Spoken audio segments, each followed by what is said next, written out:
தமிழ்நாடு போக்குவரத்து கழகங்களின் 555 புதிய பேருந்துகளின் இயக்கத்தை சென்னை தலைமைச் செயலகத்திலிருந்து முதலமைச்சர் எடப்பாடி பழனிசாமி கொடியசைத்து தொடங்கி வைத்தார்.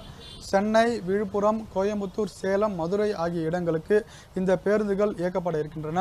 சென்னையை பொறுத்தவரையில் 56 புதிய பேருந்துகள் இயக்கப்பட இருக்கின்றன. சென்னைக்கு அறிமுகம் செய்யப்பட்டிருக்கக்கூடிய இந்த புதிய பேருந்துகள் புதிதாக சிவப்பு நிற வண்ணம் பூசப்பட்டிருக்கின்றன. இந்த பேருந்துகளானது இன்று முதல் இயக்கத்திற்கு வர இருக்கிறது. இந்த பேருந்துகளில் பல்வேறு வசதிகள் செய்யப்பட்டிருக்கின்றன. குறிப்பாக பயணிகளின் வசதிக்காக அந்த இருக்கை வசதிகள் மேம்படுத்தப்பட்டிருக்கின்றன. அதே போல மாற்றுத்திறனாளிகளுக்கான இருக்கை வசதியும் மேம்படுத்தப்பட்டிருக்கிறது. அது மட்டுமல்லாது சென்னையில் இருக்கக்கூடிய இடங்களுக்கு இந்த பேருந்து நிறுத்தத்தை பயணிகளுக்கு தெரிவிக்கும் வகையில் ஓட்டுநர் அங்கிருந்து ஒலிபெருக்கி மூலமாக பயணிகளுக்கு சொல்லக்கூடிய வகையில் புதிதாக அறிமுகம் செய்யப்பட்டிருக்கிறது.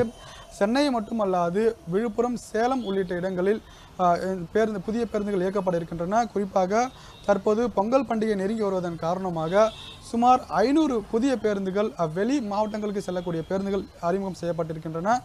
தற்போது பொங்கல் பண்டிகைக்காக 12,000 சிறப்பு பேருந்துகள் இயக்கப்படும் என்று ஏற்கனவே போக்குவரத்துத்துறை அமைச்சர் M.R. விஜயபாஸ்கர் தெரிவித்திருந்தார்.